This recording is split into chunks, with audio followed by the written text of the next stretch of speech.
আসসালামু আলাইকুম প্রিয় বন্ধুরা। সকল রীতিনীতির উপরে হচ্ছে রাজনীতি। রাজনীতি এমন একটা জিনিস যার কোনো শেষ বলতে কিছু নেই। ঠিক তেমনই একটি আন্তর্জাতিক এবং জাতীয় রাজনীতি বাংলাদেশে চলছে। সেটি হলো এই যে ফ্যাসিবাদী স্বৈরাচার হাসিনা দেশ থেকে পদত্যাগের পর, দেশ ছাড়ার পর তাদের সাথে যাদের সখ্যতা এতদিন দেখা গিয়েছে তারা সবাই কিন্তু বিভিন্নভাবে পলাতক। তারা ক্যামেরার সামনে আসতে ভয় পাচ্ছেন, তাদের মুখ দেখাতে ভয় পাচ্ছেন। কিন্তু দেশের বিভিন্ন রাজনৈতিক দল যারা কিনা বরাবরই জাতীয় পার্টির রাজনীতির কৌশলের কাছে হেরে গিয়েছে, তারা কিন্তু এই সুযোগে জাতীয় পার্টিকে চেপে ধরতে চাচ্ছে। কিন্তু এমন একটা অবস্থা ক্রিয়েট হয়েছে যে সকল নেতা যারা কিনা বিগত নির্বাচনগুলোতে অংশ নিয়েছিল তারা ভয়ের ততস্থ, দেশ থেকে বিতাড়িত।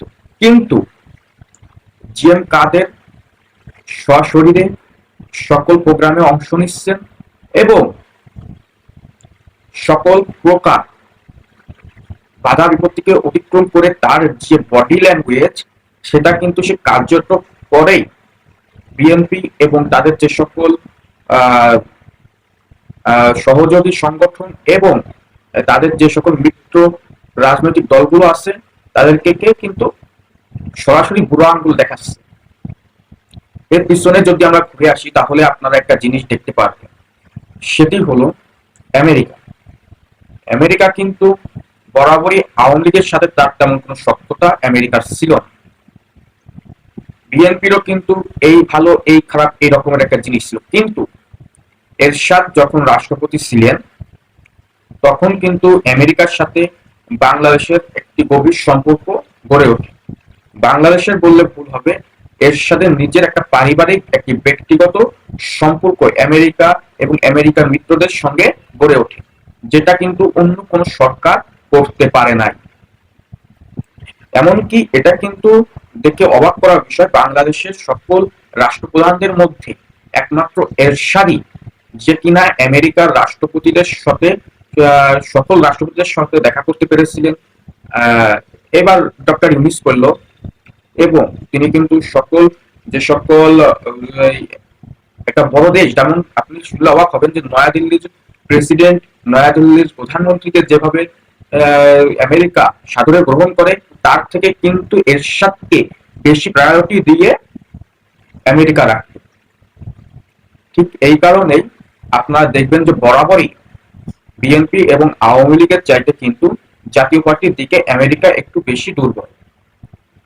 প্রায় দেখা যায় যে আমেরিকার নেতৃবৃন্দ বাংলাদেশে তারা জাতীয় পার্টির চেয়ারম্যানের সাথে দেখা করেন, জাতীয় পার্টির নেতৃবৃন্দের সাথে দেখা করেন।